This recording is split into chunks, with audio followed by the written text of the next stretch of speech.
Hello, YNABers. My name is Jesse Mecham, and this is podcast number 401 for YNAB, where we teach you 4 rules to help you stop living paycheck to paycheck, get out of debt, and save more money. We just passed our arbitrary milestone of 400 podcast episodes. Here we are, 401. Does it feel any different? No, because that milestone was arbitrary. Now, let's talk about something different. That was from last week. I hope you set a couple and had fun with it. I want to talk about sowing seeds of financial independence, known as FI, if you are on Reddit, where everything becomes an acronym. And I'm intrigued by the movement. I love it because it promotes the idea, this is not a new idea, my word, but it promotes the idea that you become financially independent, that you retire. I don't like the word retire. Many in that kind of sphere don't, because retirement brings along with it all kinds of other thoughts about, not being engaged as much sometimes, older people. So financial independence just means you have options. You're financially independent. And I can just say that phrase and you can determine what that means to you, what that would look like. And I think that's useful in its own right. But I want to tell you this little story, a little tactic that I've been using with my kids for a little while. If you've read my book, I have a book. It's called You Need a Budget. We ran out of names, people, and so we just named it the same thing we name everything else. But in the book, I talk about budgeting. I talk about budgeting with kids. It's one of the more popular chapters, actually, and I wasn't going to include it in the original book. I didn't think it would be that interesting. And thankfully, we did, because it was one of my favorites, if not my favorite chapter. We start kids on the budget at 8 years old, because they're old enough to get it, and start making money. And I have hired my kids to do really mundane things for YNAB, like clean the office and stuff like that. We're all remote, but there is a little office that we have, and they will clean it. I did have to fire them, except for my third, because she's reliable, but I had to fire the other 3, and they will be rehired in 2020.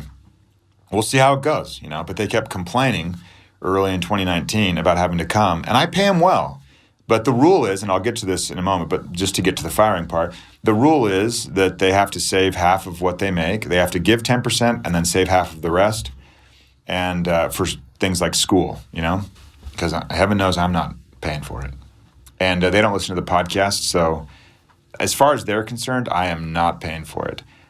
Personally, in my heart of hearts, as Julie and I are really thoughtful, when it comes down to it, like, would I help a kid out? Yeah. But I only say that to you, you single listener. I do not let my kids know that. I actually try and make their life artificially hard where I can. So I got off topic. Right. So saving half their money because they're going to have to be on their own. And I don't want to have boomerang kids that come back and live with me and Julie, because we're going to be gallivanting. And I don't want them in my house while I'm gallivanting. But on the saving half, I fired them so they aren't making a lot of money. And they're supposed to save half their money. But I pay them well to where they have spending money with the difference, that's left over, that 45% that's left over. And it gives them a chance to they don't work for me, they work for someone else here at YNAB that is a better boss than I would be, because they treat me like I'm their dad, not like I'm their boss. And that doesn't work. So anyway, I was talking with my third, Lydia, and she was asking for a raise. And I've been paying her to do this new job around the house, this chore, like this kind of above and beyond chore. And I said, no, you've only been doing it for 5 weeks. That's crazy that you would ask for a raise after 5 weeks. And I said, usually it comes after a year or something. And she's like, oh, really? I said, yeah. And then she said, well, and I said, also, you got to make sure you're saving half that money. She said, I have to save half the money that I earned from this extra chore. And I said, and this was the point. I said, Lydia, if you just get in the habit of saving half of everything you make forever, you'll retire when you're like 35. And I'll be like 70 or something. And I'll still have good knees and hips, and you and I could hang out together, because you'd be retired. Like, I could just come over and, we could just hang out, because you don't have to work, your husband doesn't have to work, and nobody's working. And maybe I'm retired too, so that sounds pretty good. And she was like, really? I wouldn't have to work? Well, that doesn't seem like I have very much money. So we talked a little bit about how money can grow. And then a few weeks before that, I was talking with my oldest, and I was kind of saying the same thing. Well, if you just get in the habit of saving half your money, then you'll be retired when you're like 35. I haven't actually done the math, but it's probably 35 or something. And then you're retired, and then you and I can hang out and do cool stuff, meaningful stuff. I'm not talking about being lazy, but doing really cool stuff that financially independent people can do.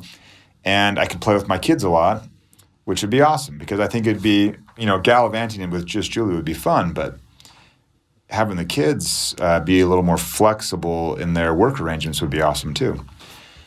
Anyway, I've been sowing that seed for a while. I did it with some university students the other day. I was chatting with them. I do a lecture every semester for this one class for financial counseling. And they asked me the question, how much do you think people should be saving for retirement if you were my age? And they're like in their 20s, right? Young, early 20s. I said minimum 25%, but get it to 50. And everyone's like, what? But I feel like if I just keep saying that as the default, that, you just take it as a given. And then you've kind of ingrained not just don't borrow money, that's a non-negotiable, or always be budgeting, that's a non-negotiable, but you also start to ingrain this idea that saving 50% of your money is a non-negotiable. And what if for your whole life, you had always, always, always just saved half of your money? What if that were the case, where you were always setting aside half? We know that living conditions, lifestyles rise. Mine's risen. Everyone's does.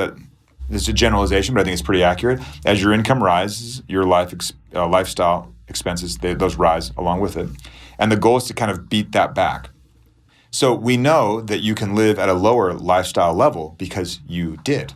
You did 10 years ago, right? If you're 40, you are very likely living at a higher lifestyle than you did 10 years ago. Same thing could be said for a 30 to a 20-year-old. And then you're with your parents. But from 20 to 30 to 40 to 50, your lifestyle is increasing. And I think, that's a generalization, but across the board, that's usually what happens is the lifestyle just keeps creeping up. So we have established, and in my own personal experience, ask yourself if this is true for you, I have established that I spend more money on my lifestyle now than I did 5 years ago, 10 years ago, 15 years ago, and 20 years ago, and on and on and on. And I was just as happy 5 years ago, 10 years ago, 15 or 20 years ago. So what if I had built in my mind this idea that you always just save half of your income? Half, not 10% or 15%. You're just ramping up at that point. Like things aren't even exciting yet, not even close. It's not even worth telling people about that you've gone from 10 to 15. Half. If you're saving half of your income, then as that lifestyle creep naturally happens, it all happens contained within a large margin of means.